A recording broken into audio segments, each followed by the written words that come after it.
Halo dan selamat datang kembali. Hari ini kita punya setumpuk materi yang akan kita kupas tuntas nih. Kita mau coba bongkar inti dari ilmu geografi modern. Hmm, Misinya simpel aja, kita pengen paham gimana sih cara seorang geograf itu melihat dunia. Apa kacamata yang mereka pakai? Terus alat-alat canggih apa yang mereka gunakan buat nerjemahin planet kita yang super kompleks ini. betul. Dan yang paling penting, gimana cara berpikir ini semua ternyata udah ada di genggaman tangan Anda setiap hari. Nah, ini poin yang sangat penting. Geografi modern itu sudah jauh banget loh berevolusi, bukan lagi sekedar menghafal nama ibu kota atau panjang sungai. Ya, itu pelajaran SD ya. Persis. Sekarang ini, geografi itu soal mengenali pola, mengungkap hubungan sebab akibat, dan memahami sistem yang rumit di permukaan bumi. Istilah kerennya itu analisis spasial. Analisis spasial. Dan tanpa kita sadari, analisis inilah yang jadi mesin di balik banyak teknologi yang kita andalkan sekarang. Baiklah, oke. Mari kita mulai dari fondasinya. Apa sih sebenarnya ilmu geografi itu? Kita kan sering dengar definisi akademisnya ya. Ilmu yang mempelajari persamaan dan perbedaan fenomena geosfer. Betul. Terus terang, istilah fenomena geosfer ini kedengerannya agak, gimana ya, mengintimidasi. Apa sih artinya dalam bahasa sehari-hari? Tentu saja. Gampangnya gini, anggap aja fenomena geosfer itu artinya ya segala sesuatu yang ada dan terjadi di planet ini. Oke. Mulai dari letusan gunung berapi, pola angin muson, sampai macetnya lalu lintas di jam pulang kerja atau persebaran kedai kopi di kota Anda, itu semua fenomena geosfer. Jadi hal-hal alam dan manusia, gitu ya? Tepat. Geografi pada dasarnya adalah ilmu tentang kenapa di sini dan kenapa seperti ini. Dia mencoba menjawab dua pertanyaan kunci. Di mana sesuatu terjadi? Dan yang jauh lebih menarik, mengapa itu terjadi di sana dan bukan di tempat lain? Oke, di mana dan mengapa di sana? Saya suka itu. Nah, untuk menjawab mengapa itu, para geograf kan punya kerangka berpikir ya, semacam pilar-pilar fundamental. Betul. Salah satunya misalnya tentang bagaimana pembangunan jalan tol Cipularang bisa mempermudah mobilitas antara Bandung dan Jakarta. Ini bukan lagi soal titik lokasi, tapi soal koneksi. Tepat sekali. Itu contoh sempurna dari salah satu dari 4 kacamata yang selalu dipakai seorang geograf. Yang Anda sebutkan itu adalah kacamata interrelasi. Interrelasi. Fokusnya itu mencari hubungan sebab akibat antar fenomena. Jalan tol dibangun, itu kan aksi manusia. Terus mobilitas penduduk berubah, itu efeknya ke manusia. Harga tanah di sekitarnya naik, itu efek ekonomi. Semuanya saling terkait.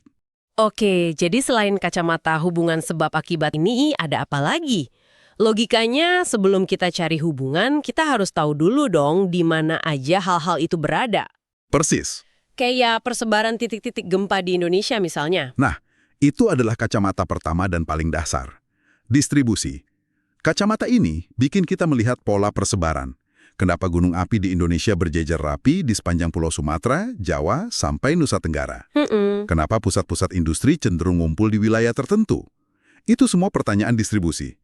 Lalu ada kacamata ketiga, yaitu deskripsi. Oke. Setelah kita lihat polanya, kita paham hubungannya, gimana kita jelasin ini ke orang lain? Bisa lewat tulisan, grafik, tabel, dan tentu saja lewat bahasa utamanya geografi, peta. Distribusi itu di mana saja, interrelasi itu kenapa terhubung, deskripsi itu bagaimana menjelaskannya. Oke, lalu yang keempat? Yang keempat namanya korologi. Nah, ini bisa dibilang paket komplitnya. Gabungan semuanya ya? Betul. Dia mengambil 3 kacamata tadi, distribusi, interrelasi, deskripsi, dan meramunya jadi satu analisis utuh tentang sebuah wilayah. Jadi, saat seorang geograf meneliti sebuah kawasan, mereka akan lihat apa aja yang tersebar di sana, bagaimana semuanya saling terkait, lalu menyajikannya dalam sebuah penjelasan yang komprehensif. 4 kacamata, saya suka analogi itu. Nah, dengan 4 kacamata itu dari mana seorang geograf mulai kalau dihadapkan pada masalah nyata? Misalnya, banjir besar di sebuah kota. Apa pintu masuk untuk menganalisisnya? Ada 2 pintu masuk utama. Yang pertama adalah pendekatan ke ruangan. Sesuai namanya, ini fokus pada elemen ruang. Ruang, maksudnya? Kalau kita pakai contoh banjir, pendekatan ke ruangan akan bertanya, di mana saja lokasi yang tergenang? Seberapa luas genangannya? Bagaimana pola alirannya? Bagaimana jaraknya dari pemukiman padat? Ini semua tentang menganalisis organisasi ruang dari bencana banjir itu sendiri. Jadi pendekatan ke ruangan ini kayak melihat peta kejadiannya gitu ya. Lalu pintu masuk yang kedua? Pintu kedua adalah pendekatan ekologi. Nah, pintu ini lebih dalam. Dia melihat hubungan timbal balik antara manusia dan lingkungannya dalam sebuah sistem. Dengan pendekatan ini, pertanyaannya berubah jadi, apa yang menyebabkan banjir ini? Apa karena ada alih fungsi lahan di hulu? Apa karena sistem drainase kota yang buruk akibat sampah? Ini tentang menganalisis interaksi yang rusak dalam sebuah ekosistem. Oke, jadi yang satu melihat apa yang terjadi di ruang, yang satu lagi kenapa interaksinya bisa gagal. Tepat. Keduanya sangat penting dan biasanya dipakai barengan untuk dapat solusi yang efektif. Dan untuk melakukan semua analisis itu, mereka pasti butuh kosakata yang lebih detail kan? Tentu. Seperti saat kita menjelaskan perbedaan karakteristik antara daerah pantai yang panas dan daerah pegunungan yang sejuk. Itu kan contoh dari konsep diferensiasi areal ya, bahwa setiap area itu unik. Benar sekali. Konsep-konsep esensial itu adalah blok bangunan atau kosakata dasar bagi seorang geograf. Selain diferensiasi areal, ada lokasi, bisa absolut dengan koordinat, atau relatif terhadap tempat lain. Ada jarak, keterjangkauan, pola, seperti pola pemukiman yang menyebar atau memusat, dan morfologi yang menggambarkan bentuk permukaan buminya. Kosakata inilah yang memungkinkan kita membedah sebuah wilayah dengan presisi. Jadi, semua prinsip dan pendekatan ini butuh data untuk bisa bekerja. Anda nggak bisa analisis pola tanpa lihat polanya dulu. Dan disitulah alat bantu geografi masuk, dimulai dari yang paling klasik dan fundamental, peta. Benar. Bicara soal peta, ada hal mendasar yang sering kali bikin bingung. Skala. Apa sih arti praktis dari skala 1:50.000? Ini pertanyaan bagus karena memahami skala itu kunci membaca peta. Sederhananya, 1:50.000 itu artinya 1 cm di peta sama dengan 50.000 cm di dunia nyata. Setengah kilometer. Oke. Jadi kalau saya jalan kaki, menempuh 1 cm di peta, itu butuh waktu sekitar 5-10 menit di dunia nyata. Baru terasa skalanya. Nah, itu dia. Nah, selain skala, di peta topografi biasanya ada banyak garis-garis berlekuk-lekuk yang disebut isohipsa. Fungsinya apa itu? Isohipsa atau garis kontur. Itu adalah cara jenius dari peta 2 dimensi untuk merepresentasikan bentuk 3 dimensi dari permukaan bumi. Oke. Setiap garis itu menghubungkan semua titik yang punya ketinggian yang sama di atas permukaan laut. Kalau garis-garisnya rapat, artinya lereng di situ sangat curam. Sebaliknya, kalau garisnya renggang, berarti medannya landai. Dan konsep ISO atau garis nilai yang sama ini pasti banyak dipakai kan? Bukan cuma untuk ketinggian. Itu garis yang menghubungkan tempat-tempat dengan tekanan udara yang sama. Ada juga isoterm untuk suhu yang sama. Konsep ini sangat fundamental untuk memvisualisasikan data yang tak terlihat di atas sebuah peta. Peta manual itu kan sifatnya statis ya. Sebuah potret pada satu waktu. Bagaimana kita bisa menangkap dunia yang terus berubah? Disinilah kita butuh mata di langit, yaitu teknologi penginderaan jauh. Dan di sini ada satu fakta yang benar-benar di luar nalar saya. Dikatakan bahwa vegetasi yang sehat, yang di mata kita berwarna hijau, justru akan tampak dominan berwarna merah pada citra inframerah. Ini memang salah satu aha momen paling keren dalam penginderaan jauh. Kenapa bisa gitu? Jawabannya terletak pada bagaimana daun berinteraksi dengan spektrum cahaya yang tidak bisa dilihat oleh mata manusia. Klorofil memang memantulkan cahaya hijau. Makanya kita lihat daun warnanya hijau.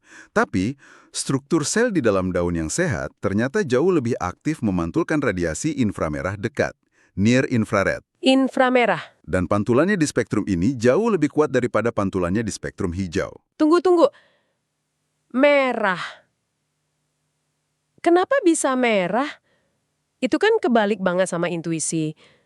Saya kira satelit itu cuma ngambil foto berwarna biasa dari atas angkasa. Nah, sensor satelit yang canggih itu melihat lebih dari yang mata kita bisa.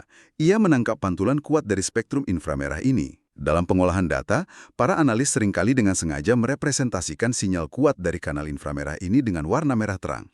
Jadi itu representasi, bukan warna asli. Betul, tujuannya praktis, agar mata manusia bisa dengan sangat mudah dan cepat membedakan mana area hutan yang sehat, mana yang sedang sakit atau stres, dan mana yang sudah mati. Jadi warna merah itu adalah representasi visual dari data.